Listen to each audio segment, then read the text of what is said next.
toutes et à tous, je suis très heureuse de vous retrouver pour cette nouvelle édition de Business Africa, votre magazine de l'économie et de l'entreprise. Et comme vous le savez, aujourd'hui encore 150 $ à gagner en fin d'émission avec le jeu Business Africa. Mais tout de suite, voici les titres. Apprendre un métier d'homme et voir ses perspectives d'emploi décuplées. C'est ce que commencent à faire ces Congolaises et avec succès. J'ai toujours rêvé faire un métier des hommes. Malgré les gens ont parlé, les gens m'ont dit que non, c'est pas bien pour toi, mais moi, je suis restée moi. J'ai fait ce que je voulais faire et moi, personnellement, je pense que quand une femme fait un métier des hommes, il est beaucoup plus sollicité. Le Cameroun veut en finir avec les factures de riz importé. La solution, produite localement pour couvrir les besoins de sa population. Nous avons engagé beaucoup de formations pour que ceux qui sont engagés à la production du riz soient mieux encadrés et je crois que les progrès sont visibles. Rencontre avec les creuseurs de sable de Mona Télé au Cameroun, une activité rentable en raison du boom de la construction. Pourquoi le sable à Ebebda, pourquoi pas à Mona Télé, alors que c'est la même Sanara qui passe? Nous avons donc envoyé des plongeurs, on les appelle vraiment comme ça, ceux qui vont nous chercher du sable à l'eau dans la Sanara Mona Télé pour chercher les bancs de sable. Au Congo, les femmes commencent à se rebeller contre les stéréotypes qui limitent leur développement socio-économique. C'est ainsi qu'à Pointe-Noire, une jeune femme a décidé d'apprendre à conduire des grues, un métier largement perçu comme étant l'apanage des hommes. Mais Grace Rolandi n'a pas mis longtemps à s'illustrer au sein de sa formation par son aisance et son charisme. Notre journaliste Jean-David Miamlé l'a suivi lors d'une séance pratique. Regardez. Difficile de passer inaperçu au milieu de tous ces garçons. Grace Rolandi est l'identité remarquable de la vingtaine d'étudiants de l'Institut de formation Raoul F, assignés à une science pratique de manipulation des grues dans la zone industrielle de Pointe-Noire, la capitale économique du Congo. La motivation a visiblement pris le pas sur les préjugés. Nullement ébranlée par un environnement défavorable, Grace a suivi le choix de son cœur. Ouais, en fait, j'ai toujours rêvé faire un métier des hommes. Malgré les gens ont parlé, les gens m'ont dit que non, c'est pas bien pour toi, mais moi, je suis restée moi. J'ai fait ce que je voulais faire et moi, personnellement, je pense que quand une femme fait un métier des hommes, il est beaucoup plus sollicité. Mais comment est-ce que cette jeune dame issue du quartier populaire de Makayabou se sent-elle au milieu de tous ces hommes? Regrette-t-elle son choix? J'aime ça. J'aime faire un métier là où tu es remarquable en fait. Et si je faisais par exemple le secrétariat, les gens ne vont m'ignorer. D'après moi, personnellement, je pense que les gens vont m'ignorer. Mais quand je fais un métier tel que ça, moi je pense que tu as de la valeur en fait. Visiblement, Grace Rolandi se sent épanouie dans cette formation d'opératrice de grue. De son aveu, l'entourage familial et l'ambiance à l'école l'aident à surmonter les préjugés sociaux. Oui, la formation, elle est simple, elle est bonne. C'est vraiment bien. Mon entourage, eux, ils attendaient parce qu'une fille puisse faire ça. Et dès que je suis arrivée, ils étaient très contents. Ils m'ont même nommé chef de classe. À la maison, maman était très fière de moi parce qu'elle a appris que sa fille a choisi un tel métier. Et dans le quartier, j'aime pas trop exposer ce que je fais dans le quartier. L'Institut de formation Raoul F a déjà enregistré 12 sessions de formation en 6 mois chacune. Depuis l'ouverture en 2016, 7 femmes ont déjà été formées et d'après Cristali Bitezo, sa camarade fait exception. Elle s'arrange à être parmi les brillantes de la classe déjà, bien qu'il y a beaucoup des hommes qui font partie de la formation, mais elle n'est pas dépaysée, en tout cas, elle s'applique très bien. C'est même un exemple à suivre pour la majorité des filles qui essaient un peu de se sentir hors de la société. En tout cas, Grace, c'est une modèle. À l'Institut supérieur d'orientation et de formation professionnelle Raoul F, l'exemple de Grace Rolandi et d'autres dames qui l'ont précédée dans la formation est un motif de satisfaction. Les préjugés tombent et la cause de la femme s'améliore. Contrairement au mythe, hier, on pensait que c'était le travail réservé aux hommes. Mais aujourd'hui, nous avons vu dans d'autres cieux, notamment en Europe et autres, on voit l'implication de la femme aussi dans l'outil que hier on pensait que c'était réservé aux hommes. Et nous avons par expérience déjà plus de 7 filles, disons 7 femmes, qui sont passées chez nous apprendre et par là elles ont démontré qu'elles pouvaient bien faire autant que les hommes. À Pointe-Noire, le promoteur de cet institut de formation peut déjà, à partir de son établissement, apprécier les petits mais précieux pas de l'émancipation de la femme au Congo. La femme aujourd'hui prend un peu la responsabilité de participer aux différents métiers que les hommes, qui hier c'était un tabou, c'est un mythe qu'elles sont en train de briser, parce que hier c'était difficile de voir, très difficile de voir des femmes en train de faire certains métiers que les hommes font, mais actuellement, en tout cas, elles sont en train de défier ces métiers-là par rapport aux efforts qu'elles sont en train de fournir. Autant le dire, la connaissance, c'est le pouvoir. La formation professionnelle brise les mythes des métiers dédiés spécifiquement aux hommes. De quoi changer progressivement la donne dans un pays majoritairement féminin où l'on se marie souvent très jeune sans grande chance d'apprendre un métier.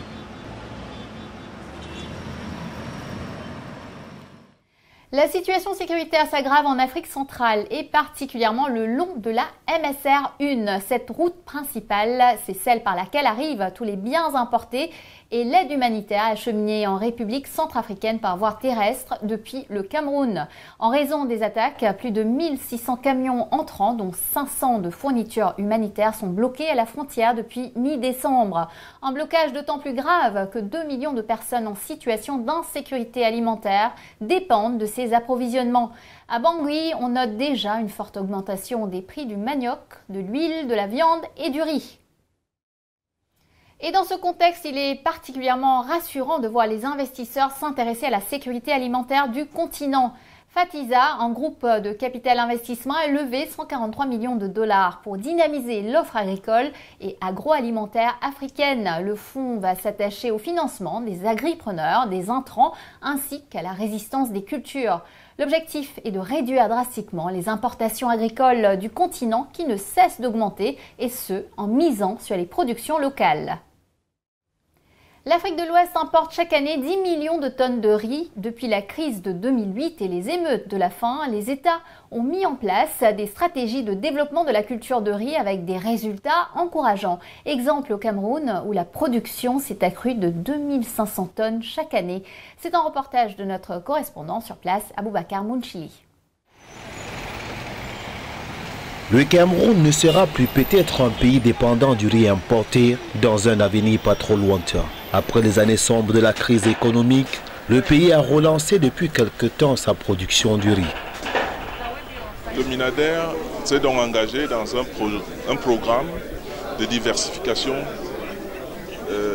en matière de production du riz selon les différentes zones agroécologiques.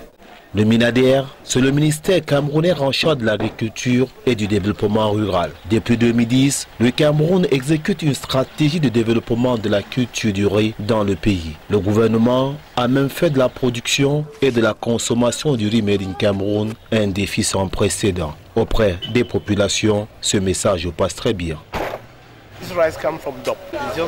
Ce riz vient de Ndop. Le riz, qu'on appelle parfumé, est très cher. C'est pourquoi j'achète ces 2 paquets pour ma famille. À travers les 4 coins du pays, les marchés témoins et surtout de promotion de labels camerounais comme celui-ci en plein centre administratif dans la capitale Yaoundé se multiplient au fil des jours. Plus besoin d'aller seulement dans un marché pour trouver du riz camerounais. C'est un riz de meilleure qualité, même si c'est un peu cher sur le marché. Parce que là, j'ai pratiquement 1 kg sur la main qui coûte 650 francs. C'est de bonne qualité parce que lorsqu'on le mange, même s'il n'y a pas la sauce, il suffit d'avoir un peu d'huile. Comme dans de nombreux autres pays, au sud du Sahara, le riz est aussi la denrée alimentaire la plus consommée au Cameroun. La demande nationale avoisine 600 000 tonnes par an, alors que l'offre reste largement inférieure, autour de 175 000 tonnes. Pour combler ce déficit et relever progressivement le défi de la production et de la consommation locale, les initiatives fusent de partout dans le pays. Nous avons engagé beaucoup de formations pour que ceux qui sont engagés à la production du riz soient mieux encadrés et je crois que les progrès sont visibles. Il s'agit de porter la production nationale à environ 650 000 tonnes en 2018. Une vaste ambition que soutiennent de nombreux partenaires techniques et financiers. Commencé ce projet, je crois, il y a plus de 3 ans, en vue d'augmenter la production de riz et aussi en vue d'entraîner l'agriculture pour améliorer la productivité du riz. Certaines régions du pays s'affirment déjà comme de véritables bassins de production du riz. Ces différentes régions attirent de ce fait de plus en plus de petits comme de gros producteurs de ce produit. C'est le cas du Nord-Ouest avec la production du riz dans la localité de Ndop, le Grand Nord avec le riz de la Sembrie ou encore l'Ouest Cameroun avec le riz des bas-fonds du projet de développement rural Mont Bepit. Nous avons une potentialité de près de 800 hectares de bas-fonds qu'on peut utiliser tous les ans.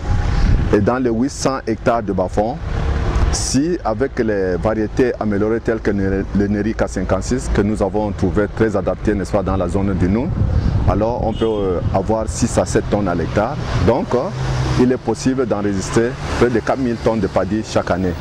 Les potentialités de production du riz et surtout d'autres produits locaux sont énormes dans chacune de ces régions. Mais c'est à raison que l'accent est également mis sur cette denrée comme spéculation phare pour assurer la sécurité alimentaire de la population camerounaise. Maintenant, la population est engagée à la production de riz. Maintenant, il faut les organiser parce que le problème le plus important, c'est l'organisation des producteurs. C'est-à-dire l'organisation des producteurs, et tout en sachant qu'en produisant, il faudra que le riz soit commercialisé. Et pour que le riz soit commercialisé, il faudra que le riz soit transformé. Ça veut dire que l'État doit mettre en place des installations de transformation de riz qui permettent à ce que le riz produit soit transformé. À ce sujet, des pistes de solutions sont même déjà en ligne de mire. Une filière rizicole productive permettra au Cameroun de faire d'énormes économies. Chaque année, le pays perd près de 150 milliards de francs CFA dans l'importation du riz. Nous envisageons renforcer déjà la production des semences en le rendant beaucoup plus disponible par la maîtrise, cette fois-ci, non seulement le riz pluvial, mais également le riz irrigué. Autre perspective, c'est la mise en place d'une décortiqueuse mobile pour essayer de desservir les bassins où il n'y a pas encore d'unité de transformation. Transformer, mais il faudrait encore le faire suivant les normes et standards du marché à l'échelle mondiale. C'est ce qui permettra au riz camerounais de dépasser ses frontières, celles de son grand voisin, le Nigeria. Jusqu'ici, l'un des gros importateurs de ce produit de première nécessité. Bienvenue dans la deuxième partie de notre émission. Le système international de mutualisation des vaccins COVAX est finalement en train de délivrer les premières doses en Afrique. Souvenez-vous, ce système avait été conçu pour favoriser l'équité de l'accès aux vaccins, mais aussi mutualiser les coûts. Une idée excellente, mais qui s'est heurtée à des obstacles comme par exemple les lenteurs de production de l'industrie pharmaceutique. Mais 90 millions de doses de vaccins AstraZeneca commencent finalement à arriver. Elles s'ajoutent aux 670 millions déjà sécurisés séparément par l'Union africaine. Plus d'1,3 milliard de dollars, ce sont les pertes accumulées pour l'industrie du tourisme au Kenya qui emploie 2 millions de personnes.